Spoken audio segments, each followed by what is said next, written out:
Brian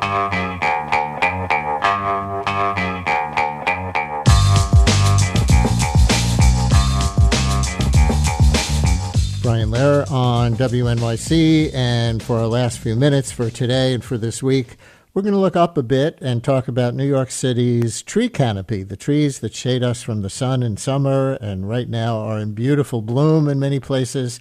Today, as the last Friday in April, is Arbor Day, a day specifically set aside for planting trees. And the city in particular is planning to plant a lot of trees in the next few years to take that tree canopy from covering 23% of the city up to 30%. That means adding over 1 million trees, if my math is right. And this matters not just as scenery, also equity and public health, right? Lower income areas of the city, you know this, tend to have fewer street trees, leading to higher temperature spikes and heat waves and the dangers that come with them. So with me to talk about New York City trees on this Arbor Day, including New York's designation as a tree city, the city's brand new urban forest plan as well. We're joined by Dan Lamb, CEO of the Arbor Day Foundation, and Ben Osborne, Assistant Commissioner for Forestry and Horticulture at the New York City Parks Department. Dan and Ben, welcome to WNYC. Happy Arbor Day. Happy Arbor Day to you. It's great to be with you, Brian. Happy Ben, I'll bet people are surprised to learn that New York City has an Assistant Commissioner for Forestry. What do you do? So thank you. Good morning, Brian.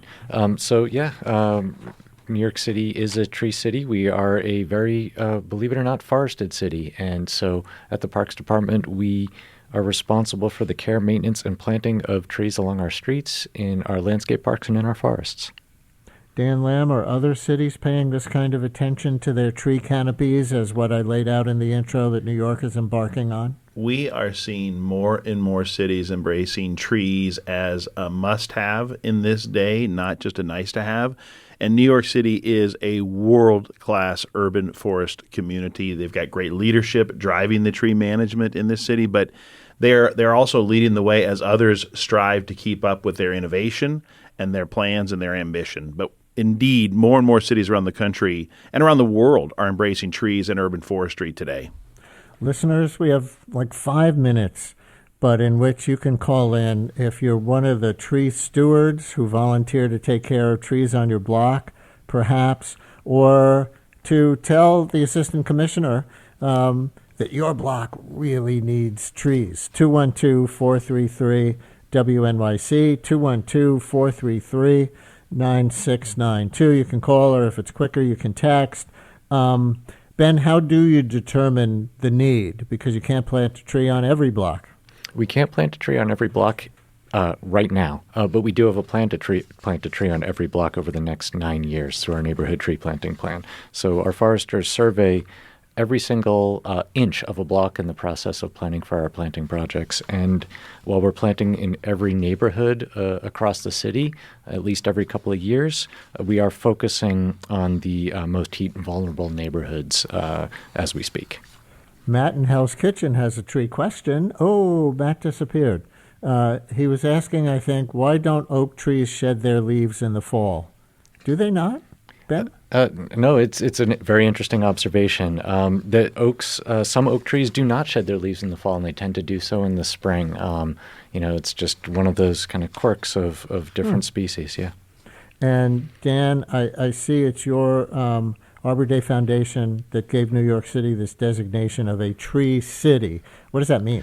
Tree City USA is a national recognition program for cities who meet core standards of tree care and tree management. It was started in 1976 with a really bold idea to encourage cities to be managing their trees more effectively. So we're celebrating the 50th anniversary this year, and New York City has been a tree city for 30 years, and that very first year in 1976, we had 42 cities, very modest beginning. Today, we celebrate almost 3,600 communities from coast to coast and the territories who are managing and taking care of their trees, not just planting, but also managing their forests. And it has become the backbone of urban forestry across the country. And to have a city like New York City helping to show the way for others is really important, and people are paying attention. Ben, here's cri de coeur from a listener in a text. The appalling, unfettered development in the Long Island City and Queensboro Plaza area has created a hideous, treeless, and grassless wasteland that is bad for children, pets, and adults alike. But what do you really think? Question is, can anything be done for this neighborhood? As I mentioned, through our neighborhood tree planting plan, we're going to be planting street trees in every single neighborhood in the city. And it's also a requirement of new development that they plant street trees as part of their project. So with each development does come street trees as long as the space can accommodate it. Do you agree with what I said in the intro about the public health implications, not just the scenery implications? Yeah, trees are extremely important. They're not just a way to beautify our neighborhoods, but they are a critical living infrastructure that provides public health benefits. It's long been known that trees, by cleaning the air and filtering particulates, can help with conditions such as asthma. But more and more research is showing that just having trees around you can help with mental and physical health recovery from illness and even educational outcomes, just having trees outside the windows of schools. Dan, we have another listener who is unhappy about a tree that was cut down on their block, Fort Washington Avenue, near Fort Tryon Park in Washington Heights, which, makes me think we love trees, but it's also important that they're well cared for or they can be hazardous, especially with the stronger storms we're seeing. Is enough attention paid to that part of expanding the number of trees? Expanding the tree canopy actually relies primarily on maintaining our existing trees. So through research done by our partners at the Nature Conservancy, we know that the 90% of the increase in tree canopy that we saw between 2017 and 2021 was due to the growth of existing trees. So it is critically important that we maintain and preserve those trees that we can. So it is our priority to preserve trees, wherever possible. But of course, we have to protect public safety. And if a tree is dead or has defects that really can't be addressed through things like pruning, unfortunately, we will ultimately have to remove it. And another listener says they adopted 3 trees on a block where they were planted last summer. When they walk around, they see other newly planted trees not taken care of.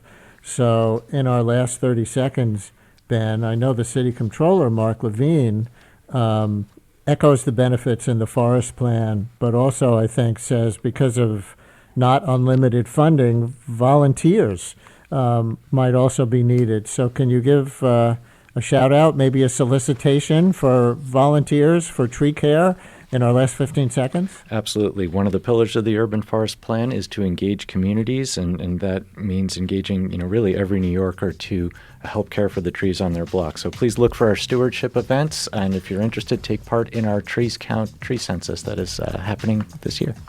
Ben Osborne is the Assistant Commissioner for Forestry and Horticulture at New York City Parks. Dan Lamb is the CEO of the Arbor Day Foundation. Happy Arbor Day, both of you. Thank you both so much for this. It was wonderful. Thank you. Happy Arbor Day.